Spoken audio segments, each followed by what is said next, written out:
The Office of the Special Prosecutor has been barred from effecting any warrant allowing it to arrest former Secretary of the defunct Interministerial Committee on Illegal Mining, Charles Bissue. The court, presided over by Justice Nicholas Abodakpi, has also asked the OSP not to apply for a further warrant of arrest until the case filed by Mr. Bissue is determined. The OSP has for more than 2 weeks been trying to interrogate Mr. Bissue for his role on the anti-Galamsey committee. The officer has declared him wanted, but he is yet to show up, despite assuring he will do so. I have not gone AWOL. I'm still in the country. I was in the Western region. As we speak, I am en route to Accra. I will attend the Special Prosecutor's Office. But, you know, in any case, I mean, you know, previously I had been invited to the various investigative agencies, as the NIB, which I visited on 2 occasions, the CID, the National Security, pertaining to this Galamsey problems. The OSP's office itself, I've also been there, I think, twice. So it's not like I am actually running away from attending a meeting at the OSP's office. I asked for time to attend, and I think there was a misunderstanding. I actually abide by the laws of this country, and so I don't think, defying the creature of our constitution or the laws of Ghana is the best thing. I've been law-abiding, and so basically I haven't gone missing. I'm in the country. I was in the Western region, so I will attend. And I think that when I attend this, I think it would be further even redeem my image, because we know that for the past 4 or 5 years, with this Galamsey menace, we've been going back and forth where a lot has happened. So I think this is also an opportunity for me to further redeem myself, because, as I said, I've been to various regulatory or investigative agencies, and I've actually given them statements. So I do not know what the special prosecutor is going to ask me about. I've always been consistent, and I think that the consistency with which I've actually churned out or given information to help them in their investigation would be the same at the OSP's office.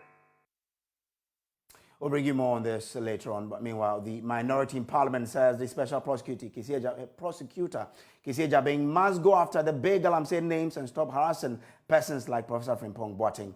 The former chair of the now defunct Interministerial Committee on Illegal Mining has been arrested by the OSP and granted bail, whilst former Secretary Charles Bissue has been declared wanted. Speaking to journalists in Parliament, ranking member on the Lands and Forestry Committee, Dr. Rashid Pelpo, called for the immediate arrest of a cousin of the President, Gabi Asari Ochredakwe, and Director of Operations at the Presidency, Lord Kome, who were all mentioned in Professor Frimpong Boateng's Galamsey report to the President. I believe that if government wants to demonstrate seriousness in the fight against Galamsey, it must go beyond the arrest of Professor Frimpong Boateng. It should go wider by ensuring the arrest of government and Jubilee appointees at the heart of government, which includes Mr. Gabi Ochredakwe, the President's cousin, the Director of Operations, Mr. Lord Kome, including Honorable Joseph Albert Kwam, who have all been cited by the committee.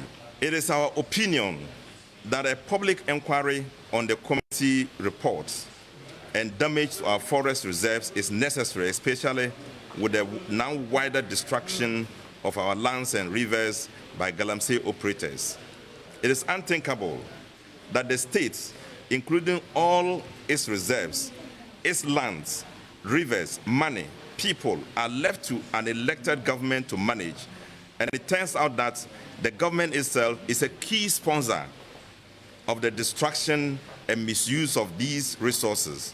In addition to calling on the government to institute a public inquiry, we wish to also team up with the eco-conscious citizens of Ghana.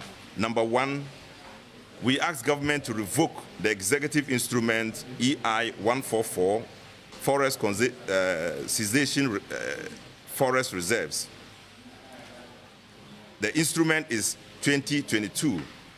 The EI in operation will remove 361.50 acres of forest from Achimota Forest Reserves, and that's the lungs of Accra. Ladies and gentlemen, existing forests all over the country must be preserved.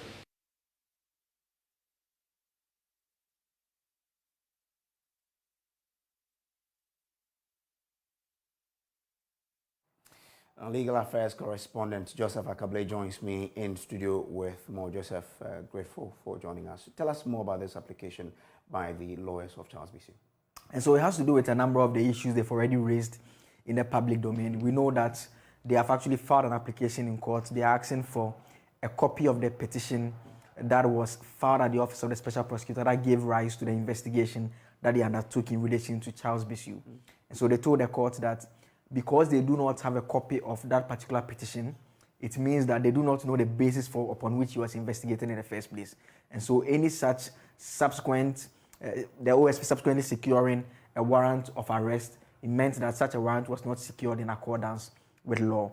And so they urged the courts to restrain the OSP in that regard from effecting the arrest warrants.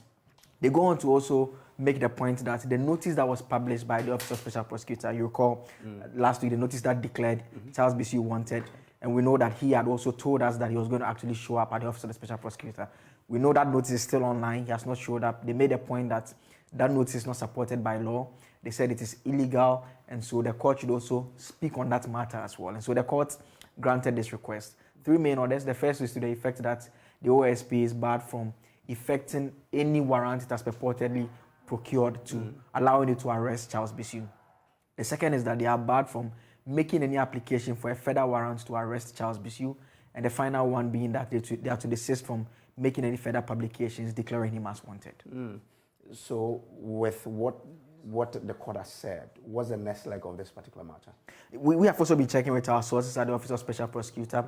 As far as they are concerned, they make the point that as an investigative body, they do not need a warrant to arrest someone they reasonably believe has committed a crime. And so they say that they still expect him to show up at the Office of the Special Prosecutor, and in the event he's also seen, they will effect his arrest. They again make the point that in terms of whether or not they have secured a warrant, that has been an issue in contention. We have not cited a copy of that warrant ourselves, but the point that the OSP is now making through our sources is to the effect that they have not secured any such warrants. So that's the first time they are directly speaking on that particular matter to us. And so as far as the lawyers of the OSP are concerned, because this order was secured ex parte, i.e. the lawyers for the OSP were not present in court to argue it out, it means that it's supposed to last for just 10 days. Okay. So if after 10 days, the lawyers for Mr. Bissue want the order to be extended any further, it means that they have to make a fresh application, and this time around, bring it to the attention of the OSP. But as far as the OSP is concerned, they are still looking forward to him showing up to be interrogated. Interesting. So are they showing any indication of probably challenging this particular order given by the High Court? We've not received any indication in that regard. But as far as they are concerned, their position is that they believe that they do not need a warrant to effect an arrest of a person they reasonably believe has committed an offense, for which reason they are investigating that individual. So we'll still go ahead and pursue Charles Bissue then? I mean, that's what it looks like for now. Wouldn't that be going against the orders? I mean, those are matters that lawyers for Mr. Bissue actually had even told us, even before securing this order, that they intend to pursue. They had made a point about possible contempt proceedings. And so we are looking at what will happen in the coming days, whether he will turn himself in, whether he will be arrested, and what further steps the lawyers for Mr. Bissue will be taking in terms of this particular matter. But we know that the substantive cases that have been filed all remain pending before the courts. All right. Now, we understand that this matter is dragging. Mr. Bissue also indicated that he will turn himself in. Have we been able to get contact with him to find out what's the status of this promise to avail himself? In fact, as at the time he told us he was going to turn himself in, many were of the expectations that he was going to do so the next day, because he had told us that he was actually returning from the Western region. Yeah.